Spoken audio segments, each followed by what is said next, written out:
Hello दोस्तों, horror रात्रि में आपका स्वागत है। कहानी शुरू करने से पहले अगर आप मेरे चैनल पर नए हैं तो प्लीज़ चैनल को सब्सक्राइब ज़रूर करें। तो चलिए अब बढ़ते हैं कहानी की तरफ। विकास अपनी कार लेकर मुंबई से पूना जा रहा था। जल्दी पहुंचने की तलाश में उसने शॉर्टकट रास्ता अपनाया। यह शॉर्टकट रास्ता जंगल के बीच से होकर गुजरता था, मगर अचानक जंगल के बीचों बीच वीरान जगह पर उसकी कार खराब हो गई। विकास 32 वर्षीय सजीला नौजवान था। वह इतना निडर और तीव्र बुद्धि का था कि अपनी दक्षता के दम पर तेजी के साथ तरक्की कर ली थी। एयरफोर्स में वह अपनी सेना का कमांडर था। इस बार उसे पूरे 4 साल बाद अपने घर जाने का मौका मिला था। यही कारण था कि वह रात में ही बंबई के एयरफोर्स ऑफिस में अपनी रिपोर्ट पेश कर पूना के लिए चल दिया था। मगर रास्ते में उसे इस मुसीबत से दो चार होना पड़ा। उसने एक नज़र अपनी कीमती कलाई घड़ी में देखा। रात के 11 बजे थे और फिर जैसे ही उसने चारों ओर देखा तो वहाँ का पूरा माहौल एकदम वीरान था। सड़क के दोनों ओर ऊंचे ऊंचे पहाड़ रात के अंधेरे में देवतों की तरह दिखाई दे रहे थे। उस पर साए साए करती हुई हवा, दूर तक फैले जंगल में पेड़ पौधों का साम्राज्य था। रात के उस वक्त वहां किसी से सहायता की उम्मीद करना बेवकूफ़ी था। विकास ने अपने सेल फोन की टॉर्च ऑन करी और कार से बाहर निकलकर बोनट खोल लिया। वह टॉर्च की रोशनी में कार में आई कमी को परखना चाहता था। तभी एक तेज हवा का झोंका विकास के बगल से गुजरा। एक पल के लिए तो विकास चौंक गया, मगर हवा का आभास कर वह दोबारा कार के खुले बोनट पर झुक गया। उधर वह हवा का झोंका कार के खुले दरवाजे से ड्राइविंग सीट पर जा पहुंचा और फिर दो हाथ, वो भी कोनी तक कटे हुए, ड्राइविंग व्हील पर आ जमे। अगले ही पल कार का इंजन जाग उठा। दोनों हेडलाइट रोशन हो उठी। यह देखकर विकास बुरी तरह से चौंक कर पीछे हट गया। अगर उसने कार के सामने से हटने में एक पल भी गवा दिया होता तो जरूर कार से टकरा गया होता, क्योंकि कार आगे दौड़ पड़ी थी। जैसे ही कार तेजी से विकास के आगे से गुजरी, उसकी आंखें हैरानी से फट पड़ी। कार के ड्राइविंग व्हील पर कोहनी तक जमे दो हाथों को विकास ने देख लिया था। करीब 10 मीटर आगे जाकर कार वापस लौटने लगी और एक झटके से विकास के सामने रुक गई। मारे हैरानी के विकास का बुरा हाल था। विकास एक पढ़ा लिखा और समझदार युवक था। भूत प्रेत जैसी बातों पर उसे तनिक भी विश्वास नहीं था, मगर उस वीराने में उसके साथ जो घट रहा था और जो उसे जिम्मेदार ऑफिसर ने अपनी आंखों से देखा था, उसे झुठलाना नामुमकिन था। मगर वह इन घटनाओं से बिल्कुल डरा नहीं था। कार के रुकते ही विकास ने सबसे पहले ड्राइविंग व्हील की तरफ देखा, परंतु वहां कोई नहीं था। जिन हाथों की झलक उसने देखी थी वह भी नहीं। कार का बोनट पहले की तरह खुला था और दरवाजे भी। बस सोच में पड़ गया, आखिर माजरा क्या है। कैसे कार अपने आप स्टार्ट हुई और आगे बढ़ गई और फिर वापस आ भी गई। और वह हाथ जो कार ड्राइव कर रहे थे, क्या वह मेरी नजरों का धोखा था? यह सब सोचते हुए विकास ने बोनट एकाएक पूरा बंद करा और कार के चारों तरफ घूमकर तलाशी ली और फिर ड्राइविंग सीट पर आ बैठा। दरवाजा बंद कर कार स्टार्ट की तो वह तुरंत स्टार्ट हो गई। विकास ने कार आगे बढ़ा दी। कुछ देर बाद कार की छत पर ऐसी आवाजें होने लगी जैसे कोई चल रहा हो। विकास ने सोचा शायद कोई जंगली जानवर है। उसने तुरंत साइड का शीशा बंद कर दिया, मगर फिर उसके हलक से ना चाहते हुए चीख निकल पड़ी। कार से उसका कंट्रोल जाता रहा और फिर तेजी से साथ कार कहीं शायद किसी पेड़ पर जा टकराई।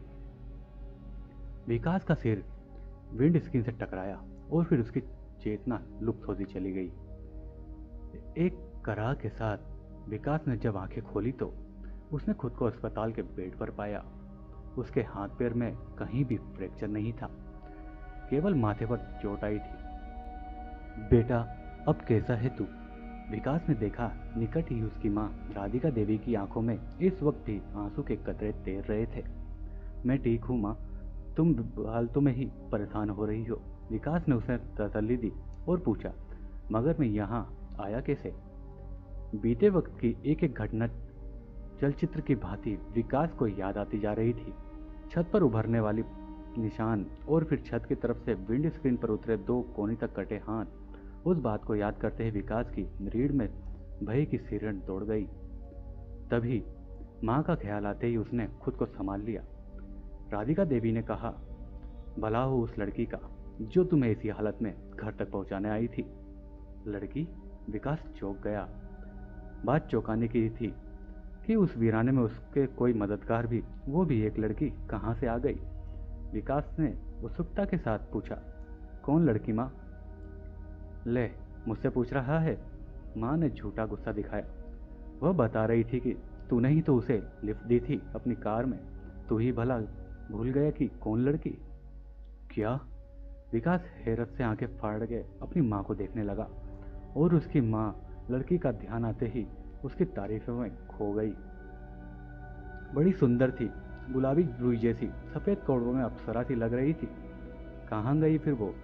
विकास सिर से पांव तक पसीने में भीग चुका था। पता नहीं, तेरी हालत देखकर मैं तुरंत अस्पताल फोन करके अंदर चली आई। जब वापस आई तो वह जा चुकी थी। विकास सभी घटनाओं को याद कर उसके अजनबी लड़की के बारे में सुनकर इस नतीजे पर पहुंचा था कि वह लड़की वही थी जिसके कटे हाथ उसने देखे थे। लेकिन उसका दिमाग भूतों की शख्सियत पर विश्वास करने से मना कर रहा था। विकास को अपने अगले ही दिन हॉस्पिटल से डिस्चार्ज कर दिया गया। घर आकर माँ की ममता की छांव में 1-2 दिन बीतते ही विकास बीती बातों को भुला सा गया।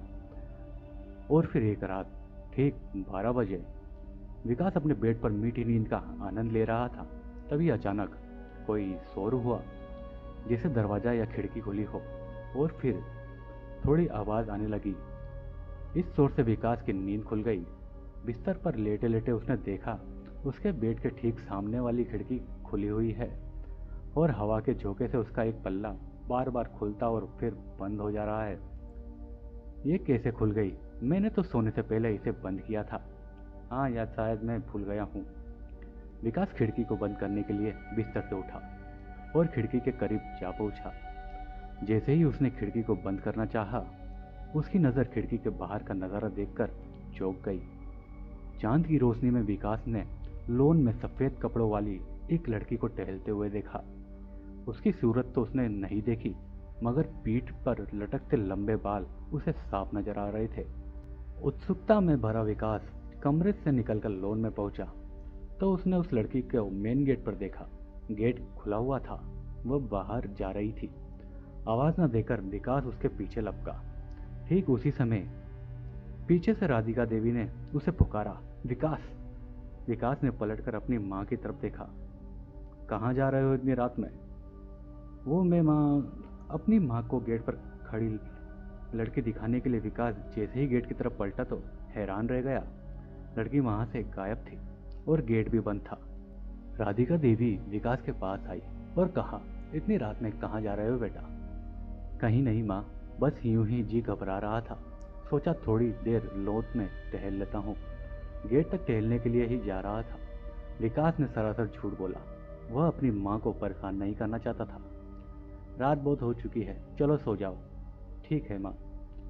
विकास अपनी माँ के साथ अंदर चला गया। उनके जाते ही एक पेड़ के पीछे से सफेद कपड़ों में लिपटी लड़की बाहर निकली और भीतर जाते विकास को देखने लगी। तभी अचानक उसकी आंखों का काला हिस्सा सफेद और सफेद हिस्सा काला नजर आने लगा। थोड़ी देर बाद जब सुबह हुई तो विकास तैयार होकर कहीं जाने लगा। तभी उसकी माँ ने उसे टोका, कहाँ जा रहे हो बेटा इतनी सुबह सुबह? विकास ने कहा, कहीं नहीं माँ, घर में पड़ा पड़ा बोर हो रहा था, सोचा कहीं घूमाऊं। अरे तुम्हारे माथे का घाव अभी भरा नहीं है बेटा। माँ, मैं एक फौजी हूँ और एक फौजी को जरा से जख्म से डरा रही हो। ये सीना फौलाद का है माँ। ठीक है बेटा, जाना है, मगर जल्दी आना और गाड़ी ध्यान से चलाना। ठीक है माँ। विकास अपनी माँ का हाथ थामकर मुस्कुरा दिया। उसे मालूम था उसके अलावा उसकी माँ का कोई और नहीं है, इसी कारण वह उसकी बहुत चिंता करती थी। कुछ देर बाद विकास की कार उसके दोस्त आलोक भारद्वाज के बंगले की पार्किंग में खड़ी थी और विकास बंगले के भीतर हैरत भरी नजरों से अपने दोस्त के कमरे में जायजा ले रहा था। जहाँ भूतों व सम्मोहन विद्या की सैकड़ों किताबें रखी हुई थी और एक बड़ी सी मेज के पीछे बैठा उसका दोस्त कुछ लिखने में मशगूल था। इतना व्यस्त कि उसे विकास के आगमन का पता भी नहीं चला। मगर नहीं, क्योंकि उसने कागजों पर कलम घसीटते हुए कहा, आओ विकास, बैठो। बस कुछ पल और फिर मैं तुमसे तुम्हारी हैरत और कुछ हैरतअंगेज घटनाओं पर बातें करता हूँ। आलोक का अंदाजा ऐसा था जैसे वह कोई साधु महात्मा या त्रिकालदर्शी हो। वहां रखी किताबों को देखकर विकास को हैरत होने के साथ साथ अपने साथ घटी घटनाएं भी याद आ गई थी। मगर आलोक ने उसके मन की बात को बिना उससे बात करे ही, बिना उसकी तरफ देखे कैसे जाना? उसे कैसे पता चला कि मैं आ चुका हूँ? विकास हैरत के समुद्र में गोते लगाता हुआ सामने पड़ी विजिटर चेयर पर बैठ गया। अपना काम खत्म करके आलोक ने मुस्कुराकर उसकी तरफ देखा और बेल बजाने के बाद पूछा, कहो कैसे हो? पूरे 4 साल बाद लौटे हो। मैं तो ठीक हूँ यार, मगर तुम्हें क्या हो गया है? यह मेरा काम है। काम? तभी आलोक का नौकर सॉफ्ट ड्रिंक तथा नाश्ते की प्लेट के साथ वहां आया और कमरे में दूसरी तरफ रखी सेंटर टेबल पर रखकर चला गया, जिसके सामने सामने सोफा चेयर पड़ी थी। आलोक विकास के साथ सोफे पर आ बैठा और उसे ठंडे का गिलास थमाकर बोला, जैसे तुम्हें एडवेंचर्स का शौक था और तुमने एयरपोर्ट ज्वाइन कर ली, वैसे ही मुझे ईश्वर की बनाई हुई कायनात में बसी उन आत्माओं में दिलचस्पी थी जिनका अस्तित्व तो इस दुनिया में है मगर शरीर नहीं, जिसे आम भाषा में भूत कहा जाता है। अपने इसी शौक को मैंने अपना काम बना लिया। आलोक की बात सुनकर विकास ने कहा, तुम्हारे कहने का मतलब है कि भूत प्रेत आत्मा जैसी चीजें इंसान के मन का वहम नहीं है, बल्कि एक हकीकत है। आलोक मुस्कुराया और अपना गिलास होठों से लगा लिया और बोला, जी बिल्कुल। विकास ने भी सॉफ्ट ड्रिंक के कुछ घूंट हलक से उतारे और कहा, मगर मैं नहीं मानता। फिर तुम्हारे माथे पर चोट कैसे लगी? विकास चौंक कर यूं सोफे से उछल पड़ा जैसे उसके जिस्म से सैकड़ों सुइयां धसा दी गई हो, और फिर वह खुद को संभालता हुआ बोला, मेरा एक्सीडेंट हो गया था। कैसे हो गया था? बंबई से आते हुए। आलोक का स्वर गंभीर हो उठा। हिचकिचाते या झूठ बोलने से काम नहीं चलेगा विकास। विकास ने वीराने में घटी घटना से लेकर गुजरी हुई रात की घटना तक सारी कहानी सुनाई। यह तो तुम्हारे यहाँ आते ही मुझे आभास हो गया था कि तुम पर किसी प्रेत का साया पड़ चुका है। खैर तुम चिंता मत करो, मैं देखता हूँ कि आखिर माजरा क्या है। जहाँ तक मेरा अनुभव है उसके आधार पर फिलहाल इतना ही कह सकता हूँ कि वह अतृप्त आत्मा तुमसे कोई अपना अधूरा काम पूरा करवाना चाहती है। अधूरा काम? विकास को आलोक की बातें बेहद विचित्र लग रही थी। देखो विकास, जिस तरह इंसान में अच्छाई बुराई की भावना होती है, वैसे ही प्रेत योनि में जी रही आत्माएं भी अच्छी बुरी होती है। यदि भी आत्मा बुरे स्वभाव की होती तो तुम्हारे एक्सीडेंट के साथ ही तुम्हारी मौत हो जाती, मगर इस तरह उससे आत्मा में तुम्हें अपनी मौजूदगी का और अपने दर्द का एहसास कराना चाहा है। तुम तो बहुत ही रहस्यमय और दहशत ज्यादा बातें करते हो यार। विकास के माथे पर पसीने की नन्ही नन्ही बूंदें उभर आई थी। इसमें डरने की कोई बात नहीं है। जैसे तुम इंसानों के साथ व्यवहार करते हो वैसे ही उसके साथ भी करो। खैर तुम यूं ही बैठे, मैं 5 मिनट में आ जाता हूँ। आलोक उसी कमरे के एक दूसरे दरवाजे के पीछे चला गया। करीब 10 मिनट बाद जब वह लौटा तो उसकी हालत ऐसी थी जैसे वह सोकर उठा हो। उसे देखते ही विकास नाराजगी भरे स्वर में बोला, यार मैं यहाँ तुमसे मिलने आया हूँ और तुम 10 मिनट से सो रहे थे। भला यह आराम का कौन सा समय है? मैं सो नहीं रहा था विकास, बल्कि उस रूह से मुलाकात कर रहा था जो तुम्हें उस वीराने में मिली थी। विकास ने कहा, तुमने उसे देखा है? उससे मिलकर आ रहे हो? हाँ, उस कमरे में, कहता हुआ विकास उठ खड़ा हुआ। बैठ जाओ विकास, अब वह वहां नहीं है, जा चुकी है। विकास बहुत ही बेचैन नजर आ रहा था। उसकी समझ में नहीं आ रहा था कि वो आलोक से क्या पूछे। तभी आलोक ने उससे पूछा, विकास सच बताओ, क्या तुम्हें किसी की तलाश है?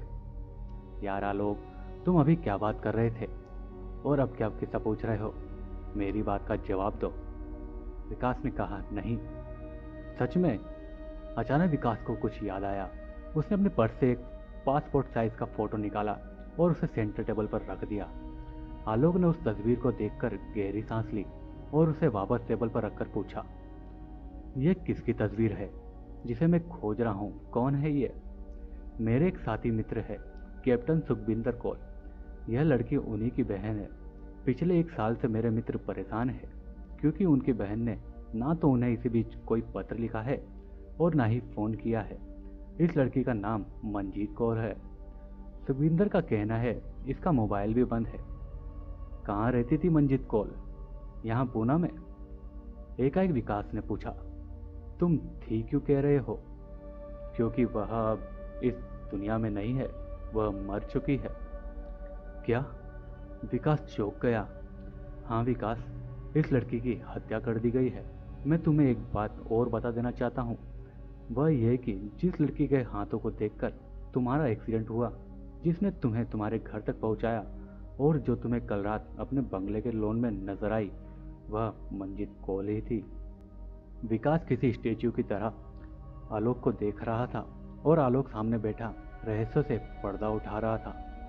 विकास, मंजीत तुम्हें कुछ बताना चाहती है। उसे तुम्हारी मदद की जरूरत है। उसने इस काम के लिए तुम्हें ही चुना क्योंकि तुम उसके भाई को हमदर्द दोस्त हो। मुझे क्या करना होगा? विकास ने पूछा। विकास, आत्माओं को भी अपने दायरे में रहना होता है। उसी दायरे में रहकर वह तुम्हें जो बताए, तुम्हें उसकी बात को समझना होगा। शायद वह तुम्हें कहीं ले जाना चाहती हो, कुछ दिखाना चाहती हो। तुम उससे डरना मत। तभी विकास ने पूछा, मेरा एक्सीडेंट करके उसने मुझे क्या बताना चाहा है? शायद उसके हत्यारे ने उसे इसी तरह घायल किया हो। अगर वह तुम्हें इस बार नजर आई तो तुम बिना खौफ के उसका पीछा करना। देखो वह तुम्हें कहाँ ले जाना चाहती है। ठीक है। विकास वहां से सीधा अपने घर आ गया। आधी रात बीतते ही विकास बेचैन नजर आने लगा। वह मंजीत की सुरूह की प्रतीक्षा कर रहा था, मगर उसे वह कहीं दिखाई नहीं दी। हार कर वह बिस्तर पर लेट गया। तभी बाहर लॉन से उसे पायल के छनकने का स्वर सुनाई दिया, जैसे कोई पायल पहनकर चल रहा हो। विकास ने खिड़की से देखा, वही लंबे बालों वाली लड़की खुले गेट से बाहर जा रही थी। विकास तुरंत दबे पांव बाहर की तरफ निकला और उस रूह का पीछा करने लगा। करीब 1 घंटे बाद उसका पीछा करता हुआ विकास उसी जंगल के मुहाने पर आ पहुंचा, जिस जंगल के राह वह मुंबई से पूना आया था। विकास का दिल किसी टेनिस बॉल की तरह दहशत में उछल रहा था। सारा जिस्म पसीनों से सराबोर था, मगर कदम चुंबक की तरह उस रूह के पीछे घसीटते जा रहे थे। तभी अचानक रूह सड़क का रास्ता छोड़कर जंगल के कच्चे रास्ते पर उतर गई। करीब 100 मीटर का सफर तय कर वह एक तालाब के किनारे रुकी। विकास भी वहां रुक गया, मगर पलक झपकते ही वह रूह गायब हो गई। विकास दौड़ते हुए तालाब के किनारे पहुंचा और बदहवासा इधर उधर देखने लगा। ठीक उसी पल उसे पीछे से किसी ने धक्का दिया और वह तालाब में जा गिरा। विकास जोर से चीखा, हाथ पैर भी मारे, मगर वह तालाब बहुत गहरा और काई से भरा हुआ था। हालांकि विकास एक अच्छा तैराक था, मगर वह चाहकर भी तैर नहीं पा रहा था। ऐसा लग रहा था जैसे कोई उसके पांव पकड़कर नीचे की तरफ घसीट रहा हो। तभी उसके हाथ एक पॉलिथीन जैसी कोई चीज टकराई। विकास ने उस बदबू भरे तालाब के पानी में सांस रोक रखी थी। उसने पॉलिथीन को टटोल कर देखा। उसके हलक से दहशत भरी चीख निकल पड़ी और तालाब का गंदा पानी उसके मुंह में चला गया। साथ ही उसके होश गुम होने चले गए। चेहरे पर तपिश का एहसास कर वह चौंक कर उठा। वह हैरान रह गया कि विकास अपने घर के लॉन में पड़ी चेयर पर बैठा था, एकदम सही सलामत। कीचड़ या गंदे पानी के चींटे तक उसके कपड़ों पर नहीं थे। उसने एक नज़र आसमान में चमकते सूरज को देखा और फिर कलाई घड़ी में तो उसमें सुबह के 7 बज रहे थे। तभी भीतर से आवाज आई, विकास कहाँ हो तुम? मैं यहाँ लॉन में हूँ माँ। विकास ने जवाब दिया और सोचने लगा, क्या मैं सपना देख रहा था? इससे ज़्यादा वह सोच नहीं पाया क्योंकि उसकी माँ चाय लेकर वहाँ आ गई थी। अरे यहाँ तो तेज धूप पड़ रही है, तबीयत तो ठीक है तुम्हारी? हाँ माँ, मैं बिल्कुल ठीक हूँ। विकास ने झटपट चाय पी और तेजी से अपने काम से फारिग होकर आलोक भारद्वाज के घर जा पहुंचा। उसने आलोक को बीती रात की सारी बातें बताई आलोक झट से समझ गया। आलोक ने विकास से कहा, चल मेरे साथ। विकास बोला, कहाँ? तब आलोक ने कहा, तू सवाल मत पूछ, बस मेरे साथ चल। विकास उसके साथ साथ चल दिया। आलोक ने सबसे पहले फोन पर एसपी से बात की और उन्हें कुछ अच्छे तैराकों के साथ उस जगह आने को कहा जिस जगह विकास उस रूह का पीछा करते हुए पहुंचा था। पुलिस अपने दल बल के साथ वहां पहुंचती ही होगी, चलो हमें भी यहाँ से चलना चाहिए। तुम्हारा दिमाग तो खराब नहीं भी हो गया? विकास झुंझला पड़ा। यह सब मेरे दिमाग की उपज भी हो सकती है, क्या पता मैंने सपना देखा हो। तुम तो इसे सीरियसली ले रहे हो। अगर बात झूठ साबित हुई तो उसे मैं खुद झेलूंगा। अब तो चलो। दोनों दोस्त जंगल की राह उस तालाब के किनारे जा पहुंचे। देखा, तुम यहाँ सपनों में नहीं बल्कि हकीकत में आए थे। विकास भी हैरान था। तभी वहां एसपी साहब भी अपने दल बल के साथ आ पहुंचे। सारी औपचारिकता पूरी करके आलोक ने कहा, सर प्लीज आप अपने तैराकों को इस तालाब का निरीक्षण करने के लिए ऑर्डर दीजिए। यहाँ किसी लड़की की लाश है। एसपी साहब चौंक गए। क्या? आपको कैसे मालूम? वह सब मैं बाद में बताऊंगा, मेरा विश्वास कीजिए। आप पर अविश्वास का तो प्रश्न ही नहीं पैदा होता। पिछले केस में आपकी योग्यता हमने देखी है। एसपी माथुर ने अपने तैराकों को तालाब का कोना कोना खंगालने को आदेश दे दिया। अपने ऑफिसर का आदेश मिलते ही तैराक तालाब में जा घुसे।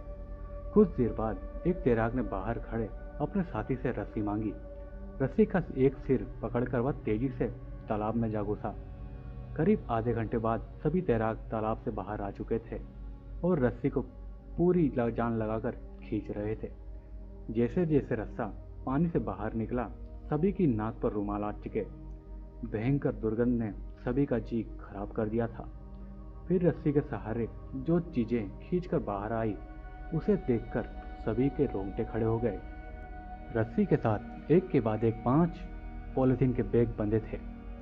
उन सभी बैगों में एक लड़की के कटे हुए अंग थे। शरीर के ये सभी अंग गल चुके थे। पॉलिथीन में रेंगते कीड़े साफ दिखाई दे रहे थे। लाश का पंचनामा भरकर फॉरेंसिक लेबोरेटरी में भेज दिया गया। लेबोरेटरी में सुपरपोज हुआ लाश का चेहरा बिल्कुल वही था जो सुखविंदर ने अपनी बहन का फोटो दिया था। एसपी साहब को जब आलोक ने सारी हकीकत बताई तो वह बहुत हैरान हो गए। तब उन्होंने बताया कि लाश के हाथ से एक लॉकेट बरामद हुआ है। उस लॉकेट में जिस व्यक्ति का फोटो लगा है वह शहर का जाना माना रईस हरबंस तोमर है। क्या? आलोक भारद्वाज चौंका और संभल कर बोला, तब आप मुझे इतना जरूर बता दीजिए कि शक के बिना पर तो तोमर से पूछताछ की जाएगी या नहीं। लाश के पास से मिले सबूत के आधार पर उससे पूछताछ तो जरूर होगी, मगर हमारे पास कोई ठोस सबूत नहीं है। किसी जानी मानी हस्ती से को गिरफ्तार करने के लिए सबूतों का होना बहुत जरूरी है। एसपी माथुर की बात सुनकर आलोक सोच में पड़ गया। वहां से वह सीधा विकास के पास गया और उसे कुछ समझाया। उसके बाद वह सीधा एसपी माथुर के पास चला गया। फोरेंसिक लेबोरेटरी में टेबल पर चादर से ढकी मंजीत कौर की कटी फटी लाश रखी हुई थी। उसकी दुर्गंध को एक विशेष प्रकार के एसिड द्वारा खत्म कर दिया गया था। डॉक्टर्स अपने अपने काम में लगे थे। तभी चादर का कोना लाश के मुंह से हट गया।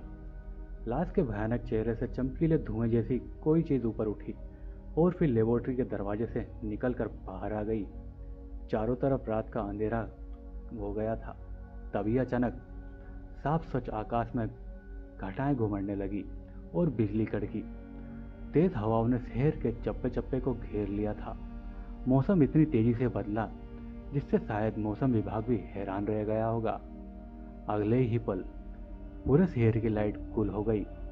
लेबोरेटरी से निकला चमकीला धुआं आधी तूफानी की गति से उड़ता हुआ विकास के घर जा पहुंचा। विकास के कमरे की खिड़की एक झटके से खुली और हल्के तेज झोंके के साथ उस धुएं ने भीतर प्रवेश किया।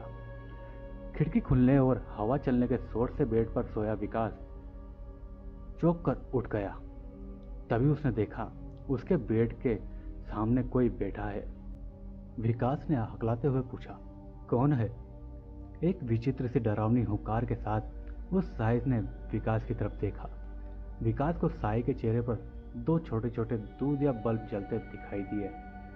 दहशत के मारे विकास के हलक से चीख निकल पड़ी और अगले ही पल वह बेहोश होकर बेड पर गिर गया। उसके बाद वो साया जो मंजीत की रूह का था धुएं में बदलकर विकास के शरीर में जा समाया और अगले ही पल विकास सम्मोहित सा उठा और किसी मुर्दे की तरह चलता हुआ अपने कमरे से बाहर आया और फिर कार ड्राइव कर खुले मेन गेट से बाहर निकलता चला गया। संयोग से उस समय उसकी माँ राधिका देवी किसी कार्य के लिए शहर गई हुई थी। उन्हें अगले दिन लौटना था। यदि वह विकास की उस समय आंखें देख लेती तो निसंदेह हार्ट अटैक से अपने प्राण गंवा देती।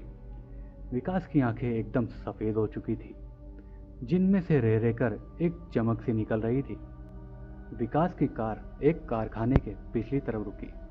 वह कार से उतरा और कारखाने के पिछले दरवाजे से अंदर की तरफ चला गया, जैसे वह सारे रास्ते जानता हो।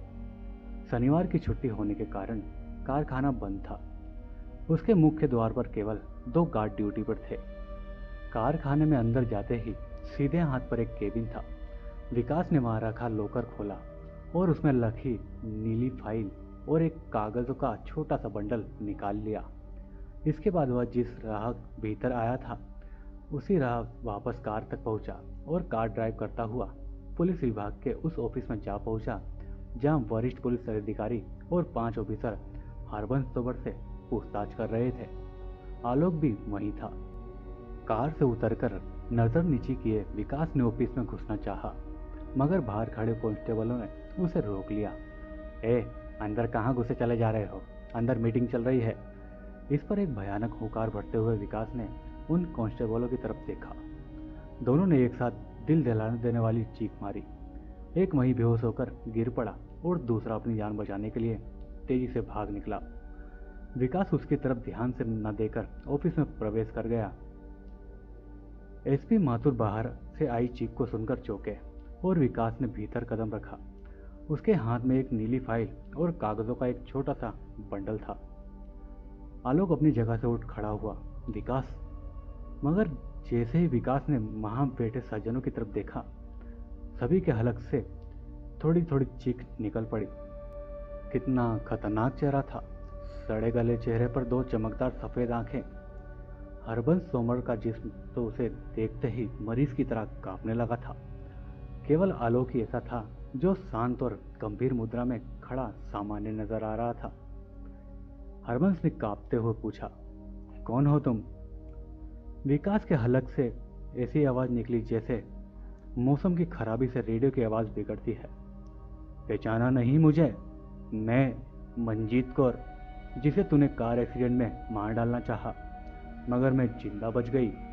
तब तूने सुनसान जंगल में मेरे जिस्म के टुकड़े टुकड़े कर तालाब में फेंक दिए थे। भूल गया क्या तू मुझे?